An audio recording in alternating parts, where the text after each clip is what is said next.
I am very excited. Last week was a real action-packed chapter with Lancelot getting the win over Nanashi in a really cool and honestly kind of nonchalant way, if we're being completely honest, and see Lancelot going all out for the actual first time in the series.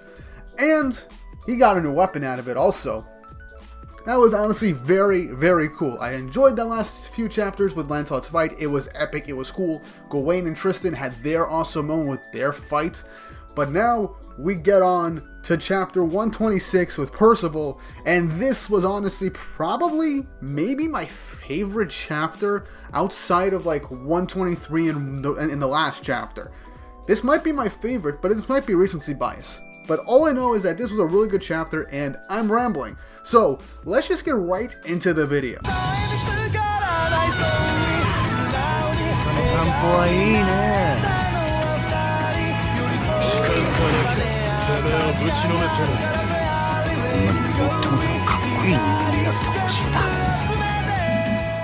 Chapter 126 of Four Nights of the Apocalypse, titled Prayer. With a nice image of Percival and the many Percivals just, I don't know, being happy. Like I am right now. The chapter starts off with Nazians being broken out of the petrification with Gawain's absolute cancel.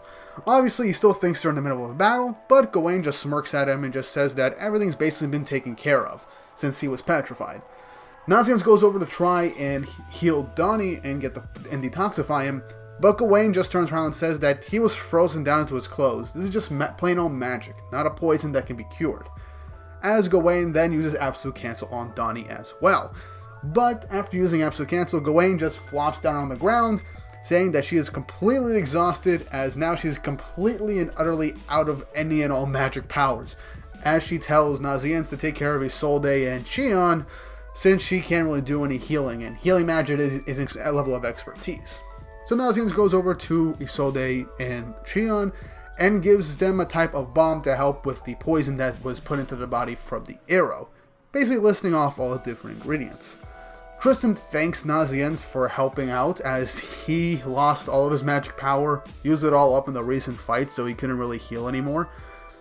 But Nazians asks how did the battle ended up, as we see a full page of just all the Chaos Knights essentially strung up, tied up, and surrounded by the Knights of Black.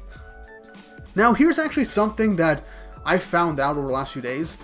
Volume 14 of the manga came out in Japan, and apparently there was a redraw of the chapter, more like a correction. Because we all thought that Gawain in 122 teleported all the Chaos Knights that she utterly and quickly defeated. However, she just left them on the ground unconscious in that whole instance. They were still in the demon realm and they were not teleported anywhere else. They were just knocked unconscious, and she just basically teleported them somewhere else on the battlefield. So they were never left. So this doesn't really seem like a plot hole. This is just a correction made in the volume, which very possible Nakaba didn't have time to draw that instance of the panel and just did the quick swift of the teleportation in that. Just figured I'd mention that because I just found this out recently as well. But yeah, the Chaos Knights are strung up and are utterly defeated, as Donnie is just gloating at them with everyone just being like, come on man, you're being an embarrassment right now. And I just love how Gawain just hanging on Isolde's shoulder, just chilling. But she says that it was a pity that they all had to go through the ringer like this just for looking for the portal. But Tristan says, yeah, maybe we all did. You know, except for him. As Lancelot's just staring at his little new sword, since he literally got a weapon that now he could actually use without breaking. I just like how Lancelot's just fanboying with the fact, I got myself a shiny new weapon. Nice. But yeah, last night's basically meant that even Nanashi, a person at his level, was taken out, and Nanashi just says that Lancelot was just at a higher level than him. Donnie goes off to say that Lancelot is gonna be a whole lot on legend and get songs sung about him. But Lancelot just says, save the party for after Percival comes back. Anna is obviously very worried for Percival and wonders if he comes back. But Donnie's just like, don't worry, he'll be fine, right? As the Chaos Knights just say, look, I'm going to be frank with you. Your friend ain't coming back. If he is, he's going to come back in a coffin. As they explain, Mordlich's power just puts him in a space that completely shuts out all magic and sorcery, and the only way to escape is to be knocked out or die, much to everyone's kind of shock and disbelief. as one of the Chaos Knights just says, look, we might have lost, but as long as our mission to take out Percival is done, we're all fine and dandy. The Knights of Black are being like, Percival would never lose. But Rosebank kind of, not liking the situation and not liking the fact that Percival could actually die, just says, Morlech's skill with a blade surpasses that of Ironside of the Four Evils. In a translation, it's Four Perils. It's something that I actually never said in my anime review for the episode 3 of Four Knights of the Apocalypse, is that apparently all the Chaos Knights so far have like gold armor except for Pelgard and Ironside and Jericho, which means there are 4 characters with different colored armors that are like a level above. So that's a whole other group that needs to be talked about at some point. I might make a video on it. But yeah, hearing that Morlech is a better fighter than Ironside shocks the group, as they kind of think that Percival wasn't able to defeat the Lancelot copying Ironside in his whole training. So they wonder if he'll even be able to get out. We then cut back to Mortlech's dimension with the aftermath of his 1,000 strikes. He then looks over and notices that his space hadn't disappeared and how it's odd. He knows that Percival was taken out by that strike. Even if he wasn't killed, he should have at least been fatally wounded. But then out of the smoke, Percival just stomps on the ground and stands up, facing Mortlech in an awesome 2-page spread, completely unharmed. Now this is the coolest Percival has probably looked in a while, and I am so happy for it. And Mortlech just stares at Percival in utter disbelief, being like, how are you not hurt at all? No healing magic can even be used here. And explain to me what's with all that blood on the floor, as he notices that Percival landed a blow on Mortlech without him realizing, stating that apparently Percival not only parried every single one of his attacks, but even landed one of his blows. Which is crazy to think about, because in the previous chapter with Percival, it seemed like he was taken out of commission, or at least mortally injured. Mortlech refuses to believe any of this, saying that a child who couldn't even beat Ironside could stand against him. He uses his 1,000 cross attack again, and we see in a one single page image that Percival is surrounded by a bunch of slashes. But in the next one, we see him instantly parry every single one of them. And this just shows how strong and how fast Percival has gotten up until this point, as he deflects all the attacks and a huge gust of wind goes over Mortlech. As Percival says, look, I fought against Dad all this week so I could defeat him. Mortlech not knowing what he's talking about, but we all know level 4 of Percival's training was to fight against Ironside, and that was where we left off with this training until we skipped to the end.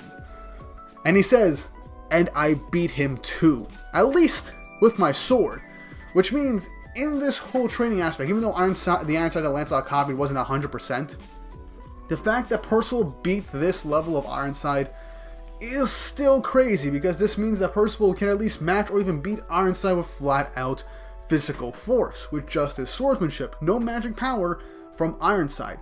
So that is just crazy to show how much Percival has grown in this past week. And he even says that there's only one guy that he can never beat, no matter how long he tried. As Percival asks, are we done with my training now? As Lancelot says, no. Level 5 of your training starts now. And that's me. As he says that he wasn't able to beat Lancelot even once in their training. Which means the final level of Percival's training was just a fight against Lancelot at the very end. He beat the copy of Ironside. He could not beat Lancelot, which, that's kind of expected. But still, that's really cool. We were all led to believe that Percival was not able to beat the copy of Ironside. But he did. And that is just crazy. Now, obviously, Ironside's probably going to be a lot stronger. But even then, that is something that I was just so happy to see. And this lands home with the final page of the chapter, with Percival landing one massive hit against Mortlech on his chest, slashing him with the blood gushing out, seemingly signifying his victory. And that's the end of the chapter. You cannot imagine how hyped I was. I have said that Percival had needed a win for a long time, because every fight he's been a part of, he was either incapacitated, managed to get to a stalemate or beat because of teamwork, or just flat out couldn't really win unless it was against a surprise against a previous opponent. And that was kind of something that I was hoping he would do. He beat Mortlech one-on-one, swordsmanship and all, no magic power, and this puts Percival on a much higher level of power than he was previously, because he was obviously the weakest knight of the Apocalypse at this point, because he had no real knowledge or fighting skill with a sword, and he could barely utilize his magic power in a way that would be useful outside of some surprise attacks or healing. But now, even though his magic is still useful, in a fight where he couldn't use it, he still won. And that is a major step forward. This whole arc has given all four Knights of the Apocalypse great fights and moments that show that they have grown and improved in the middle of this whole week stay in the Demon Realm. Gawain, despite her not getting, stronger in a sense, has more personal attachment to the group and is more aware of her sense of self, with some personal growth, accepting who she is and wanting to move forward and getting stronger and finding the answers that she needs. Tristan is the same, more or less just trying to accept who he himself is and doing what only he could do. Obviously unleashing his own brand new magic attack, utilizing both the demon and goddess powers he was born with. And obviously the full counter at the end, because his father taught him that. Lancelot didn't really get any power-ups, just a brand new weapon that could actually withstand his full power, which makes him an even stronger and deadlier fighter now. And now Percival, with everything we knew about that stand soul power from his hope magic, and now with such strong mastery of the sword, this has just been a huge power-up arc for the Four Knights, and I am so happy and excited to see it. This was a phenomenal chapter, and depending how this whole arc completely wraps up, this might even be better than the Leonis arc, because that is still my favorite arc in the series, and to many fans, it is the best arc in Four Knights of the Apocalypse.